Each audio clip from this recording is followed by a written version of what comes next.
جیسے ہی امرتسر کے golden temple پر سورج غروب ہوتا ہے، پنجاب کی دھرتی ایک ایسے سوال سے گونجتی ہے جو کئی دہائیوں سے ہندوستان کو پریشان کر رہا ہے۔ کیا بھارت کو خالستان قبول کرنا چاہیے؟ کیا بھارت دو ٹکڑوں میں بٹنے والا ہے؟ بھارت کو خالستان قبول کر کے کیا فائدہ ملے گا؟ ایک علیحدہ سکھ ریاست کے مطالبے نے ملک بھر میں فلیمنگ اور ہیٹڈ لاجک اینڈ ریزننگ کو جنم دیا۔ کیا اب وقت آ گیا ہے کہ بھارت حقیقت کا سامنا کرے اور مطالبہ مانے، یا یہ قوم کو ٹکڑے ٹکڑے کر؟ یہ سوال اپنی جگہ ستیک ہیں، پر ان کا جواب سمجھنے کے لیے ضروری ہے کہ یہ سمجھا جائے کہ سوال پوچھنے کی نوبت ہی کیوں آئی۔ تو کہانی شروع ہوتی ہے بٹوارے سے۔ آگے بڑھنے سے پہلے ہماری آپ سے گزارش ہے، ہمارے ریئل نالج چینل کو سبسکرائب کریں اور ساتھ میں بیل آئیکن کو بھی دبائیں تاکہ ہماری جانب سے آنے والی نئی ویڈیو آپ تک پہنچے۔ سکھوں کی الگ ریاست خالستان کے مطالبے کی تاریخ کافی کمپلیکس ہے۔ یہ شروع ہوا تھا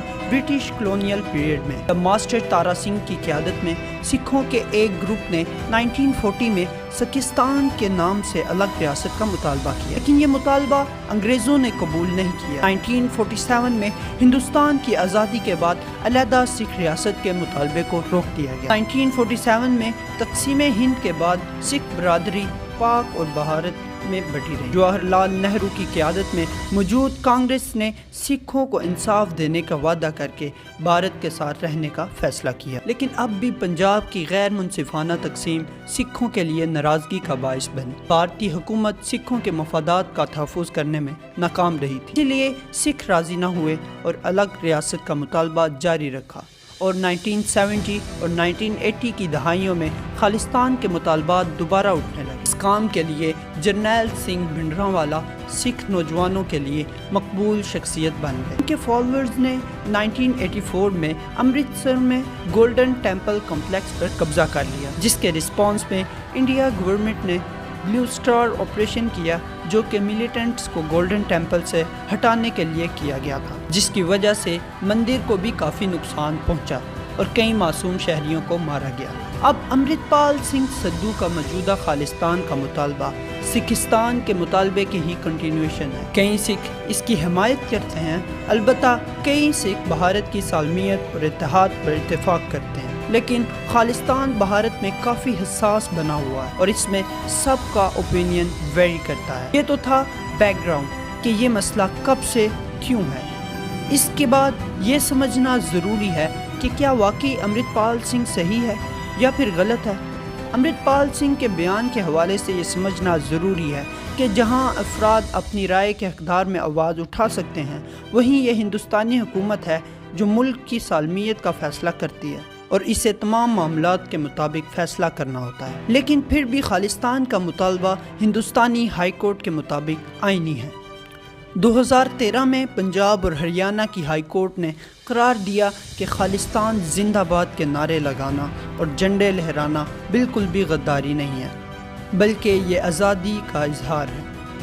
بی بی سی کے ساتھ ایک انٹرویو کے دوران امرتپال سنگھ نے خالستان کے لیے اپنے ویژن کی وضاحت کی کہ یہ سکھوں کو سیلف ڈٹرمنیشن اور ایکول ریپریزنٹیشن فراہم کرے گا۔ دوستو، یہ بات بھی قابل غور ہے کہ کچھ پنجابی سیاستدانوں نے خالستان کی حمایت کی ہے، جن میں لوک سبھا کی سیاسی جماعت بھی شامل ہے۔ یہ ان کا خیال ہے، البتہ اس معاملے پر ان کا سرکاری موقف واضح نہیں ہے۔ جبکہ امرتپال سنگھ کا خالستان کا مطالبہ آئینی ہے، لیکن یہ تسلیم کرنا بھی ضروری ہے کہ یہ ایک کنٹروورشل ایشو ہے۔ خالستان کے قیام کے لیے بھارت ریاست اور اس کے بارڈرز کے لیے ایک اہم تنظیم کی ضرورت ہوگی، جس کے اہم جغرافیائی، سیاسی اور سماجی اثرات ہوں گے۔ ابھی تک بھارتی حکومت نے خالستان کے مطالبے کو تسلیم کرنے کا کوئی اشارہ نہیں دیا، اور یہ مسئلہ ہیٹڈ ڈیبیٹ اور ڈیسیژنز کا موضوع بنا ہوا ہے۔ تو کنکلوژن یہ نکلتا ہے کہ بات تو سچ اور حق کی ہے، مگر بات ہے رسوائی کی۔ بھارت اگر یہ مطالبہ مان جاتا ہے تو یہ خدشہ ہے کہ باقی دوسرے خطے بھی مطالبات شروع کر دیں اور بھارت ٹوٹ جائے۔ تو اب سوال یہ ہے کہ جناب اب رستہ کیا بچتا ہے مودی سرکار کے پاس؟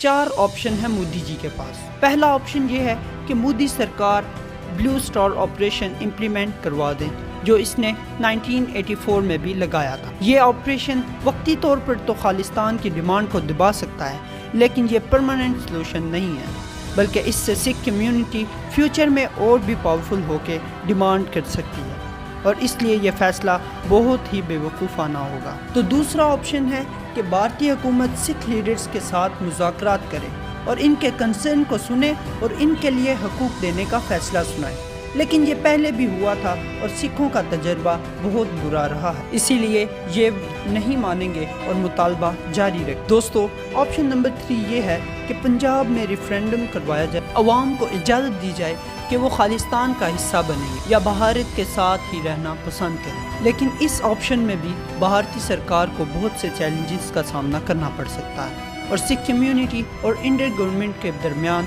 کافی ٹینشن کا باعث بن سکتا ہے، اسی لیے مودی سرکار تو یہ بالکل بھی نہیں کریں گے۔